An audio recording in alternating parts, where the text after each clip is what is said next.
नमस्ते दोस्तों। तो दोस्तों हम पढ़ रहे हैं वीर सावरकर जी की जीवनी मेरा आजीवन कारावास। इसके 4 चैप्टर हम पढ़ चुके हैं और अब हम 5वें चैप्टर पे आ गए हैं जिसका नाम है काले पानी का सागर। अगर आपने पिछले जो 4 चैप्टर हैं वो नहीं देखे हों तो आप उसको प्लेलिस्ट में जाकर देख सकते हैं। और अभी हम पढ़ रहे हैं 5वां चैप्टर काले पानी का सागर। तो क्या होता है कि सावरकर जी को जो 50 साल की काले पानी की सज़ा हुई है, मतलब 2 आजीवन कारावास की जो सज़ा हुई है, उसके लिए अब थाने जेल से उनको अंडमान की जेल में भेजा जा रहा है। तो अब उनको सागर के बीच में, क्योंकि वो जेल है, तो एक जहाज़ के थ्रू उनको भेजा जा रहा है। तो उनको एक नौका के थ्रू एक बड़ी सी जहाज़ के पास लाया जाता है और फिर वो उसके ऊपर जहाज़ पर चढ़ते हैं। जब वो ऊपर जाते हैं तो देखते हैं कि एक बड़ा सा पिंजरा है, लेकिन वो बड़ा पिंजरा तो है लेकिन कैदी इतने सारे हैं जो काला पानी की सज़ा जिनको मिली है कि सबको उस पिंजरे में ठूस ठूस कर भरा जा रहा है। सावरकर जी को एक बीमारी हो गई थी इंग्लैंड में रहने के कारण, उसका नाम था ब्रोंकाइटिस। इससे क्या होता था कि उनको अगर मतलब ऐसी जगह में, छोटी जगह में रखा जाए जहाँ हवा की आवाजाही कम हो या भीड़ ज़्यादा हो, तो उनको सफोकेशन टाइप की होती थी। तो सावरकर जी को जब उसमें ठूसा गया तो उन्होंने अधिकारियों को बोला कि मुझे इस प्रकार की बीमारी है। तो उन्होंने बोला कि जब तक डॉक्टर इसकी जांच नहीं कर लेते हम आपकी कोई मदद नहीं कर सकते, आपको इसी में रहना पड़ेगा। हालांकि उसी पिंजरे में एक कोने की जगह उनको दे दी गई जिसमें उस तरह से हवा वगैरह आती रहे और वो उधर से रह सकें।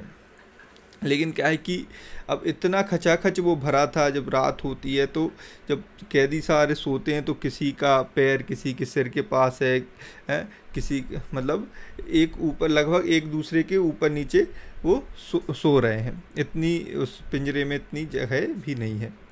और जब अब वो बात वर्णन करते हैं तो उधर क्योंकि बाकी कैदी हैं तो ये सावरकर जी वैसे राजबंदी हैं, एक स्वतंत्र सेनानी है, उनको सज़ा मिली काले पानी की। बाकी जो अधिकतर जो हैं वो पेशेवर बदमाश हैं, चोर हैं या कुछ भी हैं। तो कई लोग तो बहुत गंदे तरीके से रहते हैं, कई कई दिन तक नहाते नहीं, ये सब वो सब, तो बहुत बदबू उनको उधर आ रही है। और साथ ही साथ जहाँ वो सो रहे थे उस पिंजरे में अपना गद्दा डाल के, वहीं के पास एक डिब्बा रखा हुआ था और वो डिब्बा रखा था शौच करने के लिए। मतलब जितने भी कैदी हैं वो उसी डिब्बे में शौच करेंगे। तो रात भर कोई शौच करने जाए या वो डिब्बा ही रखा है तो उसकी भयंकर बदबू सावरकर जी को आ रही है और वो दुखी हो रहे हैं कि यार ये क्या सब उनको झेलना पड़ रहा है। लेकिन जब वो ये सब सोचते हैं उसी समय उनको याद आ जाता है कि उनको किस बात का दुख हो रहा है।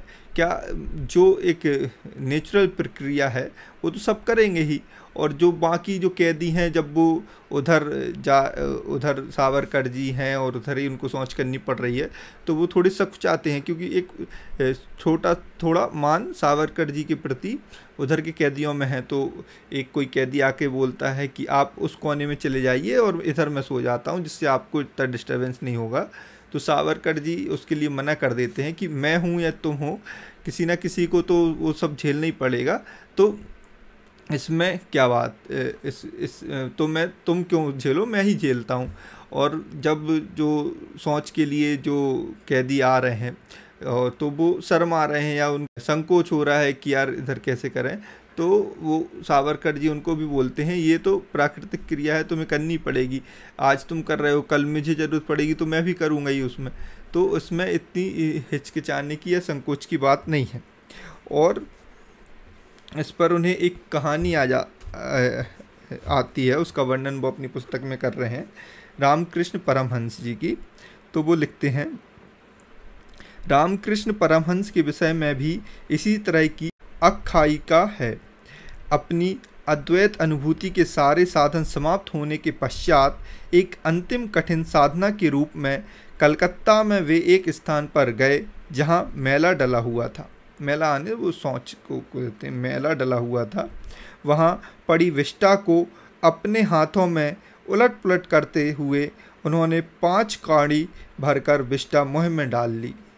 और एक तू ही है कि इन दंडितों की विष्टा करते समय उस दुर्गंध से डर कर उस गंदगी भरे पीपे से दूर भागना चाहता है।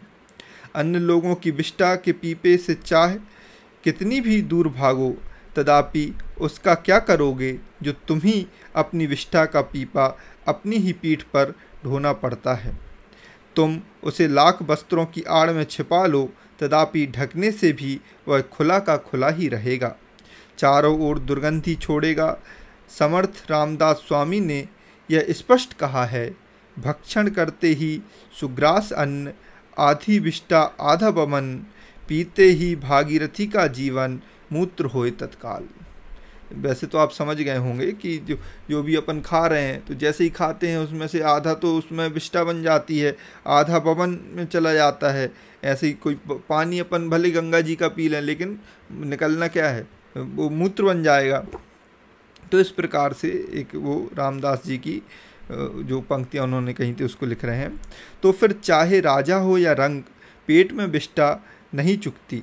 यह यदि सत्य है तो अपने आप के मलमूत्र का उपसर्ग जिस तरह अनिवार्य समझकर तुम शांत लेटे रहते हो, उसी तरह उनके उपसर्ग को भी तुम क्यों नहीं सह लेते। इस जगत में देह धारणा के लिए रेचन ही उतना ही उपकारक है जितना कि भोजन। इस तरह इस जगत और इस देह की रचना करके पुनः कुछ इंद्रियों को जो प्रिय हैं वह अन्य इंद्रियों के लिए असहनीय क्यों नहीं किया गया। प्रकृति का यह न्याय वही जाने कि एक देह की इंद्रियों में भी यह विषम परस्पर विद्वेष क्यों उत्पन्न किया, अथवा हो सकता है उसका उपाय ना हो, अथवा उनके उस परस्पर कलह से उसे आनंद हो रहा हो। और फिर इस तरह विवेक सेना को विद्रोही इंद्रियों के पीछे छोड़ते और उस पर परस्पर संग्राम की हाथापाई देखते देखते मुझे भी बड़ा आनंद आने लगा। अन्न की विष्ठा, विष्ठा का खाद, खाद का पुनः अन्न, वाह भाई चमत्कार है। इस आनंद में गंदगी का उपद्रव दूर हो गया। रात 1 बजे के आसपास गहरी नींद सो गया। उस जलयान पर इस तरह मेरे उस कोने में अविचल रहना सभी बंदियों के लिए आश्चर्य का कारण बन गया। 1-2 जनों ने तो मेरी पीठ पीछे यह संदेह भी व्यक्त किया कि मैं किसी नीच जाति का गंदा घिनौना व्यक्ति हूँ, जिसके शरीर से पसीने की दुर्गंध आती है। तो ये थोड़ी सी उस कहानी को बता रहे हैं। अब आगे लिखते हैं यूरोपियनों का व्यवहार। तो जहाज़ में सावरकर जी जब हैं तो कुछ जो भारतीय यात्री हैं या कुछ अन्य अफसर हैं तो आते जाते सावरकर जी से कुछ बातें करना या आदर व्यक्त करते रहते थे। आते जाते भी यथासंभव मुझसे मिलकर जाते। यूरोपियन लोगों में कुछ संतरियां ने भी मेरे प्रति बहुत आदर भाव प्रदर्शित किया। कुछ अंग्रेजी वृत्तपत्र पत्रिकाएं भी प्राप्त हो गईं। जहाज पर खाने के लिए भुने हुए चने मिलते थे, परंतु कुछ अधिकारियों ने अनुरोध किया कि मैं कुछ खाने के लिए ले लूं। समझ में नहीं आ रहा था कि क्या मांगूं और मुझे अकेले को ही देना कठिन था। अंत में कुछ उदार व्यापारियों के कप्तान की आज्ञा प्राप्त करके सभी बंदियों के लिए भात, मछली और अचार आदि व्यंजन तैयार कराए। मेरे कारण 2 दिन के अनशन के पश्चात ऐसा भोजन प्राप्त हुआ कि कभी नहीं मिलता था। इसलिए सभी बंदी बाँसों उछल पड़े। मेरे साथ ही उन्हें आधा घंटे के लिए उस घुटन भरे तंग तल मंजिले पिंजरे से निकलकर हवाखोरी के लिए ऊपर के तल्ले पर जब लाया जाता, तब साधारण व्यवस्था से अधिक व्यवस्था और सुविधापूर्वक व्यवहार किया जाता। इसके संबंध में वे दंडित मुझे कहते, बापूजी, हमारा अहोभाग्य कि आप हमारे साथ आए, कितना अच्छा हुआ। तब मैं हंसते हुए कहता, तो फिर यह अच्छा ही हुआ ना कि मुझे दंड मिला। उधर दिन रात उन बंदियों में मेरी चर्चा छिड़ती और मेरी चर्चा छिड़ते ही हिंदुस्तान अपना स्वदेश है, उसे आदि उस कार्य के संबंध में भी जिसका भार मैंने उठाया है भरपूर चर्चा होती। यदि कोई तिलमिलाकर मुझसे कहता, कैसे कहें, पर आपको देखकर कलेजा टूक टूक हो जाता है। तो मैं मुस्कुराकर कहता, अभी अभी तो आप कह रहे थे कि ऐसा होना चाहिए और हिंदुस्तान में आदि चर्चा कर रहे थे ना। फिर आपने इस बात पर गौर नहीं किया कि मैं ही क्यों, इस तरह मेरे जैसे बंदियों के सैकड़ों जहाज भर भर कर काले पानी जाएंगे। तो करेगा जो करेगा सो भरेगा, जो भरेगा सो करेगा। जहाज के अधिकारी से मिलकर सिपाही संतरी तक और बंदियों से लेकर खलासियों तक मेरे बहाने सतत राजनीति की चर्चा छिड़ती। जिससे यह सब कभी नहीं सुना था उन्होंने उसे सुना, जिन्हें कभी सूझा नहीं था उन्हें सूझा, और जिन्होंने कभी माना नहीं था उन्होंने मान लिया। तो ये बता रहे हैं। अब अगला जो इसमें सब चैप्टर चालू हो रहा है उसका नाम है बारी बाबा की कहानी। दूसरी महत्वपूर्ण बात जो वहाँ की परिस्थिति में मन को अपनी ओर खींचती वह यह ज्ञात करना था कि काला पानी कैसा है। जो भी कोई वहाँ से आता उससे यही पूछने को जी चाहता। प्रत्येक व्यक्ति एक ही बात पूछता, फिर मुझे भी पूछने की इच्छा होती।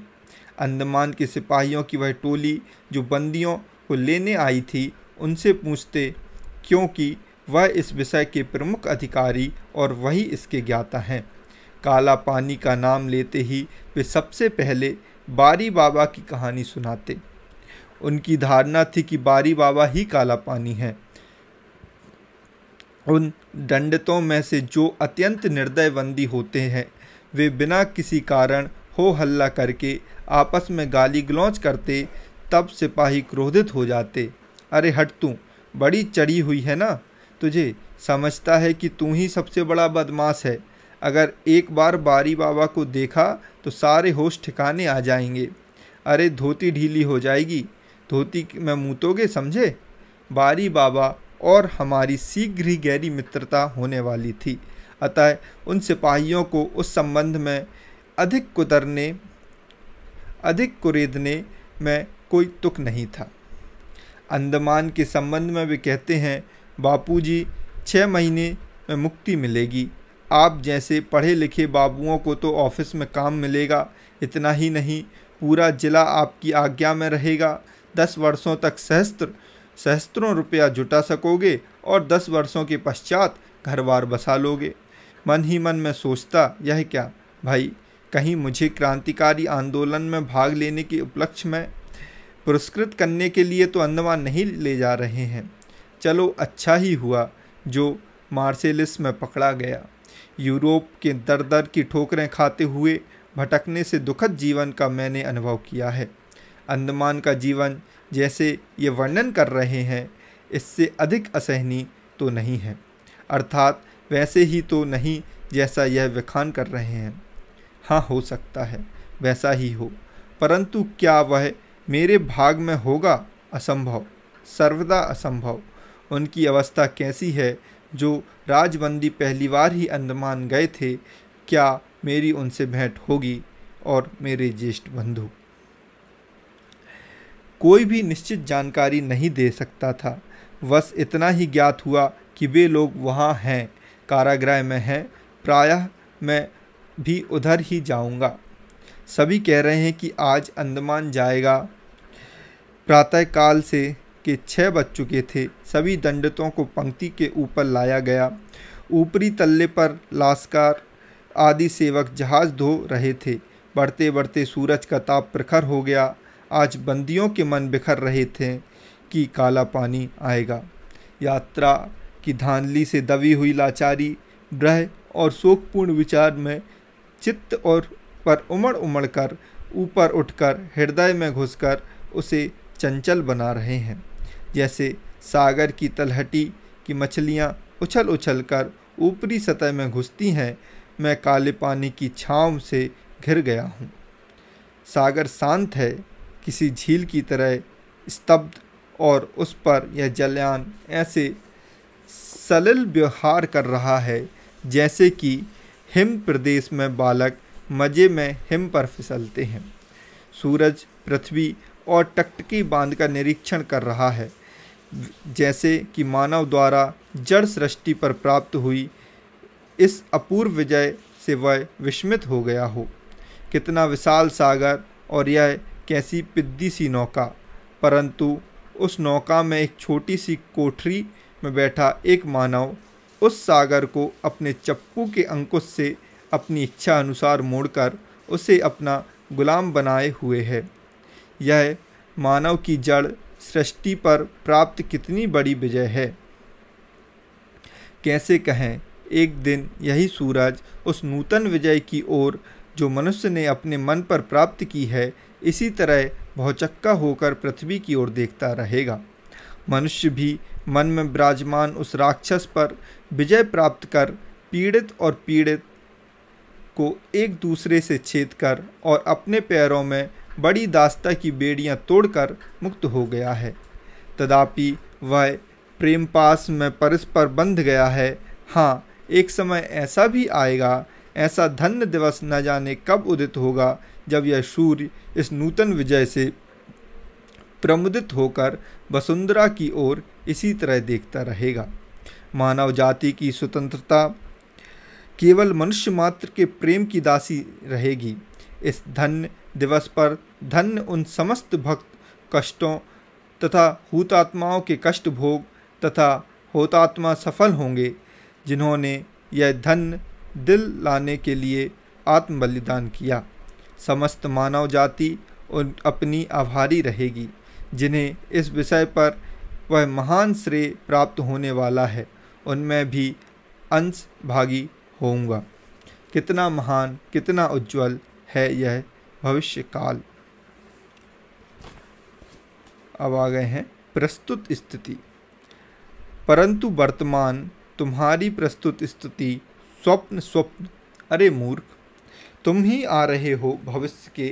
ये सपने केवल स्वप्न ही होंगे। वैदिक काल में ऐसे स्वप्न देखते देखते मनुष्य को युग बीत गए। भविष्य के उन सुनहरे सपनों का उपयोग वर्तमान की रात्रि में घनघोर मोहा अंधकार में पल भर के लिए प्रकाश देना ही है। इस सागर को ही देखो, कितनी अविस्मरणीय अगम्य राक्षसी शक्ति। उसके शरीर पर यह नौका कितने मज़े से लहराती चल रही है, क्योंकि इसलिए कि वह इसे सह लेता है, जैसे कोई प्रचंड राक्षस किसी तुच्छ मच्छर को अपने शरीर पर बैठने देता है। पल भर उस मच्छर का साहस देखकर अपना मनोरंजन करता है, फिर एक ही चपत में उसे मारकर इस तरह नष्ट कर देता है जैसे कभी उसका अस्तित्व ही नहीं था। उसी तरह तुम जैसे मच्छर मनुष्य का साहस है। यह प्रचंड सामुद्रिक शक्ति जब खोलने लगेगी तो अपनी लहर की एक बूंद में फुकार पर तुम्हारी यह नैया ही नहीं, अब तो पूरा का पूरा महाद्वीप ही उठकर उसे खंड खंड कर सुपारी जैसा सटक जाएगा। तब किसी को पता भी नहीं चलेगा कि यहाँ पर कभी एशिया उपमहाद्वीप था या नहीं, किंतु यह किश्चित है। हे मानव, यह किश्चित मनुष्य के बीच में कितना यक्तिक चित्तकर हो गया हूँ। आज इन अधम, नीच तथा दुष्ट दंडितों जो अपने शरीर समेटकर बैठे हैं कि पंक्ति में एक अपेक्षित कोने में भी अपना शरीर समेटकर अकड़ू बैठा हुआ है। हाथों में हथकड़ी, पाँव में बेड़ियाँ, इतना क्षुद्र तुच्छ बन गया हूँ कि एक जहाज में झाड़ू वाले भी मेरी ओर सहानुभूतिपूर्वक संकेत करके वेलिस्टर बाबू कहते हुए दया करते हैं। ये सेवक भी जो पानी डालकर लकड़ियाँ धो रहे हैं दहाड़ते हैं, ए कैदी उधर उठो, इधर से चलो, उधर बैठो, और मुझे उनका आदेश पालन करना होता है। सागर शांत था, किसी सामुद्रिक दैत्य की तरह खर्राटे भर रहा था। बाष्प नौका फिसलती हुई किसी आसन्न मरण की नाड़ी सदृश मंद मन चल रही थी। ऊपर से सूर्य क्रूरतापूर्वक सभी पर अंगार बरसा रहा था। अत्यधिक गर्मी थी, अंडमान निकट आ रहा था। अधिकारियों और यात्रियों ने अब मुझसे बात करना बंद कर दिया था। वे ऐसी दूरियां साध रहे थे जैसे मुझसे सर्वदा अपरिचित हों। काले पानी की छाया मुझ पर स्पष्ट दिखाई देने लगी थी। तो ये था काले पानी के सागर का वर्णन। इसके बाद हम 6th चैप्टर अगले वीडियो में पढ़ेंगे, जिसका नाम है अंडमान का वर्णन। अब वो अंडमान पहुंच गए हैं तो उसका वर्णन नेक्स्ट चैप्टर में पढ़ेंगे। तब तक के लिए धन्यवाद। ओम नमस्ते।